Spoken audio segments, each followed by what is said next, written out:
быйылкы жылы мисалы ушул 30 жылдан берки салыштырмалуу Айыл чарба министри Аскарбек Жаныбеков мамлекет башчысына ирригациялык тармактардын 2022 жылдын сугат мезгилине даярдыгын камсыздоо боюнча жүргүзүлүп жаткан иштер тууралуу маалымат берди. Насостук станцияларды, суу сактагычтарды капиталдык оңдоп түзөө, каналдарды бетондоо жана ылайдан тазалоо боюнча жүргүзүлүп жаткан иштер тууралуу кеп болду.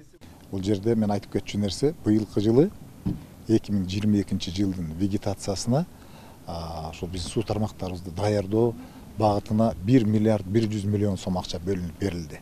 Мына ошону бүгүнкү күндө өздөштүрүүнүн үстүндө аракет кылып иштеп жумуштар аткарылып атат.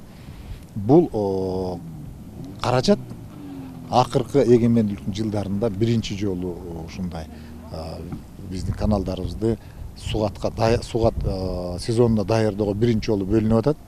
Эгерде салыштырып көрсөк, мына былтыр, мурунку жылдары 162-163 миллион сом акча бөлүнүп келсе, мына быйыл 1 миллиард 100 миллион сом акча бул өзү 6 эсе көп көлөмдө каражат бөлүнүп атат.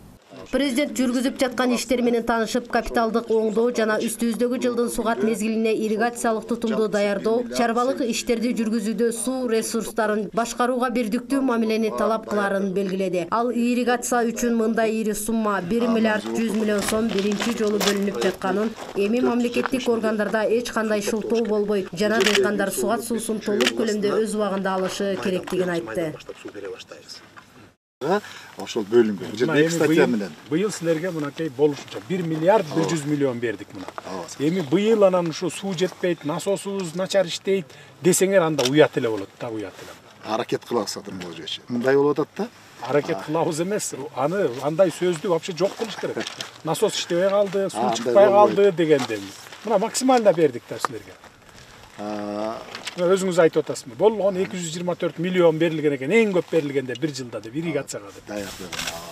Биз канча эсе көп берип атабыз бул? 6 эсе биздин былтыркы жылга салыштырганда 6 эсе көп акча алдык. Бүгүнкү күндө Кыргызстан боюнча бардык райондордо, бардык областтарда, бардык айыл өкмөттөрдө дээрлик сугат сезонуна даярдык көрүлүп иштер жүрүп атат. Көпчүлүк жерлерде акшар менен жасалып атат.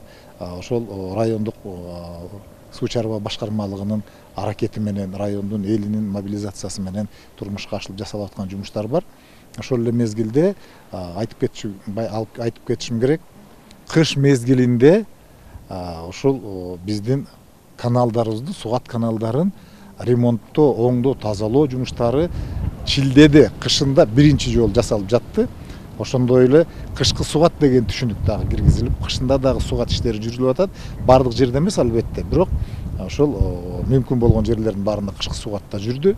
Садыр Жапаров ирригациялык тармактарды оңдоп түзөө иштерин сапаттуу жүргүзүү зарылдыгын, бул келечекте айыл чарба өсүмдүктөрүн суугарууга байланышкан көйгөйлөрдү азайтууга мүмкүндүк берерин белгиледи. Мамлекет башчысы ошондой эле сууну үнөмдөө боюнча комплекстүү иш-чараларды киргизүү суунун коромжусун жоюуга мүмкүндүк берерине ишеним артты. Ошол эле учурда өлкөнүн азык-түлүк коопсуздугун камсыз кылууда бул маселенин актуалдуулугу артууда. Президент Садыр Жапаров Орто Токой суу сактагычын кароону жыйынтыгы менен тиешелүү мамлекеттик органдарга дыйкандар үчүн сууну өз убагында жеткирүү жана жоготууларды кыскартуу тапшырмасын койду.